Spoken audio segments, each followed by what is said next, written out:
নমস্কাৰ বন্ধুসকল, মই পটককৈ আহিছোঁ আপোনালোকে গুচি যাম, এটা সৰহ কথা কৈ থৈ যাওঁ। গতিকে আমি NFDP নেশ্যনেল ফিচাৰিজ ডিজিটেল প্লেটফৰ্মত কেনেকৈ ৰেজিষ্ট্ৰেশ্যন কৰিব পাৰি এই বিষয়ে আপোনালোকক জনাবলৈ আহিছোঁ। বিশেষ এটা দেৰি নকৰোঁ, মই পটাপট এতিয়া আপোনালোকে পটাপট মই কেনেকৈ ৰেজিষ্ট্ৰেশ্যন কৰিব দেখাই দিম। বলক ভিডিঅ'টো আৰম্ভ কৰোঁ। চিধাই আপোনাৰ মোবাইল স্ক্ৰীনলৈ লৈ যাওঁ। আপোনালোকে ক্ৰম ব্ৰাউজাৰ বা যিকোনো ব্ৰাউজাৰত গৈ পিনি NFDP বুলি চাৰ্চ কৰিব, প্ৰথমতে ওলাব।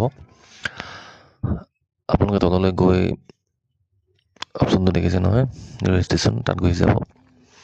তাত আপোনালোকে আপোনালোকৰ মোবাইল নাম্বাৰ আৰু কেপচা কোড দি পিনি দি দিব।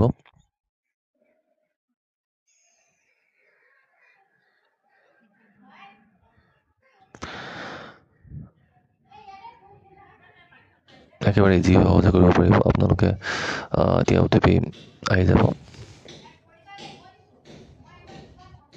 এতিয়া OTPটো আহি গৈছে, OTPটো আমি তাত ভৰাই দিব লাগিব।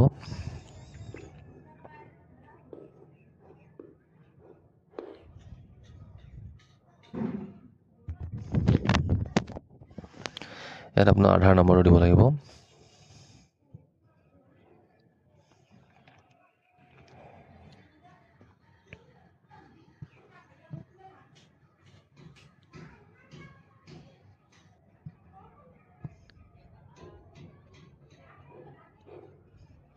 সেইটো ৰাইট ক্লিক কৰি ভেলিডেট আধাৰত ক্লিক কৰি দিব। আকৌ আধাৰ OTP আহিব, আধাৰ OTPটো দিব লাগিব। একেবাৰে সহজ, আপোনালোকে মোবাইলতে কৰিব পাৰিব। খালি এটা মন কৰিব যাতে বস্তুটো ডেস্কটপ মোড কৰি ল'ব, তেতিয়া অলপ ইজি হয় আৰু ডেস্কটপ মোডত আপুনি কামটো সহজে কৰিব পাৰিব।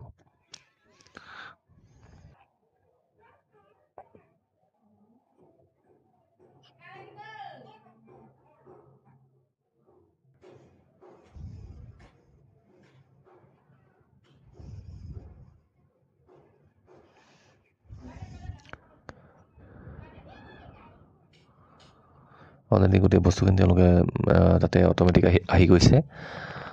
বাকী আপোনাৰ সেইটো ফেচিল কেটেগৰীটো চিলেক্ট কৰিব লাগিব। আপোনাৰ মেৰিট ষ্টেটাছ, মেৰিট নে আনমেৰিট, এইটো আপুনি চিলেক্ট কৰি ল'ব। বাকী আপোনাৰ ইমেইল ID দি দিব, আপোনাৰ কোৱালিফিকেশ্যন দি দিব। যিকেইটা আপোনাৰ ওপৰত ৰঙা চিম্বলটো দিয়া আছে সেইখিনি মেণ্ডেটৰী হয়। বাকীখিনি মেণ্ডেটৰী নহয়, বাকীখিনি আপুনি ফিল আপ নকৰিলেও যেনেকৈ কোনো কথা নাই। এইখিনি আৰু বাকী আপোনাৰ হাউচ নাম্বাৰ দিব পাৰে, ষ্ট্ৰীট, লোকেলিটি, যিখিনি আপোনাৰ এড্ৰেছখিনি আপুনি ইয়াত ভৰাই দিব।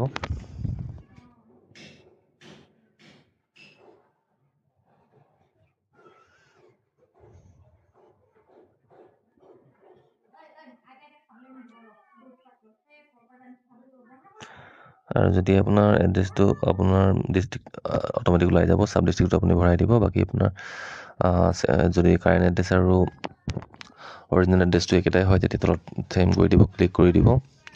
এতিয়া পাৰ্চনেল ডিটেইলছটো আপুনি তাত দিব লাগিব। আপুনি কি কৰে, আপোনাৰ অকুপেশ্যন কি, আপোনাৰ জীৱিকা নিৰ্বাহৰ পদ্ধতিটো কি, সেইটো আপুনি ভৰাই দিব। যিখিনি ফিচাৰীৰ লগত যিকোনো প্ৰকাৰে জড়িত সেই মানুহখিনিৰ কাৰণে ৰেজিষ্ট্ৰেশ্যন হয়।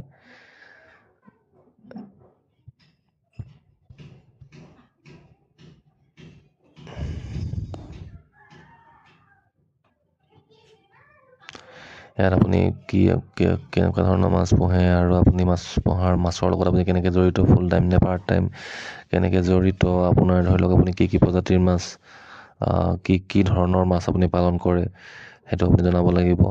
আৰু আপোনাৰ কি বস্তু আপোনাৰ নিজৰ আছে, আপোনাৰ পুখুৰী আছে নে, আপোনাৰ কিবা বায়'ফ্লক আছে নি, আপোনাৰ পাম আছে নি, যি আছে আপোনাৰ,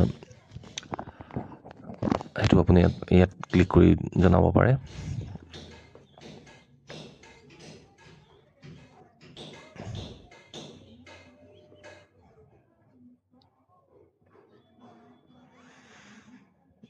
এতিয়া আপুনি দিব লাগিব বেংক ডিটেইলছ। প্ৰথম একাউণ্ট হোল্ডাৰ নামটো দিব, তাৰপাছত বেংকৰ নামটোত আপুনি চিলেক্ট কৰিব লাগিব। তাৰপৰা IFSC কোডটো আপুনি ভৰাই দিব। এই কামখিনি, বেংক ডিটেইলছৰ কামখিনি কৰোঁতে আপুনি নিজৰ পাছবুকটো চাই কৰিলে বেছি সুবিধা হয়, যিহেতু তেতিয়া ভুল হোৱাৰ সম্ভাৱনা কম থাকে। আপুনি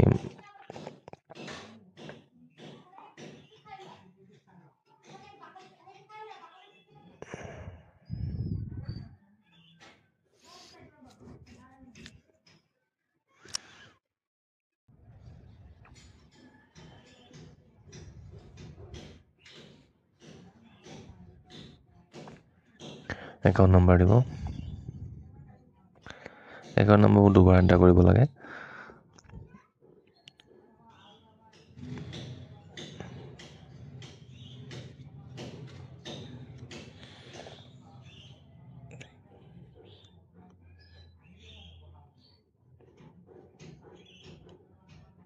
আকৌ এবাৰ চেক কৰি ল'ব, তাৰপিছত আপুনি ছাবমিট বাটনত ক্লিক কৰি দিব।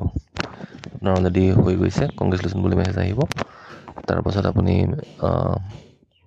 এখন ডাউনলোড কৰি ল'ব পাৰিব। আপুনি ডাইৰেক্ট আপুনি স্ক্ৰীনশ্বট মাৰিও ডাউনলোড কৰি ল'ব পাৰে, নতুবা আপুনি ধৰি লওক ওপৰত ছেভ আৰু প্ৰিণ্ট বুলি আছে, তাত গৈ ডাইৰেক্ট ছেভ কৰি ল'ব পাৰে, নতুবা আপুনি প্ৰিণ্ট কৰি ল'ব পাৰে।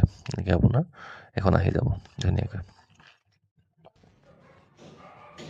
একেবাৰে সহজ আৰু একেবাৰে ইজি। আপুনি কোনো CSC যোৱাৰ প্ৰয়োজন নাই, ক'তো যোৱাৰ প্ৰয়োজন নাই। আপুনি ধুনীয়াকৈ ঘৰতে নিজেই নিজৰ মোবাইলতে কৰিব পাৰিব। ইয়াত কোনো ধৰণৰ অসুবিধা নাই।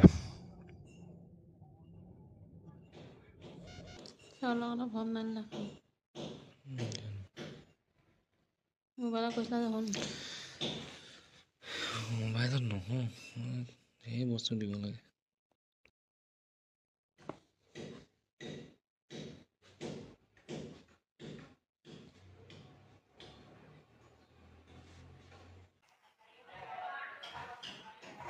আপোনালোকে এতিয়া নিশ্চয় বুজি পাইছে যে কেনেকৈ আমি NFDP national fisheries digital platform access কৰিব পাৰোঁ।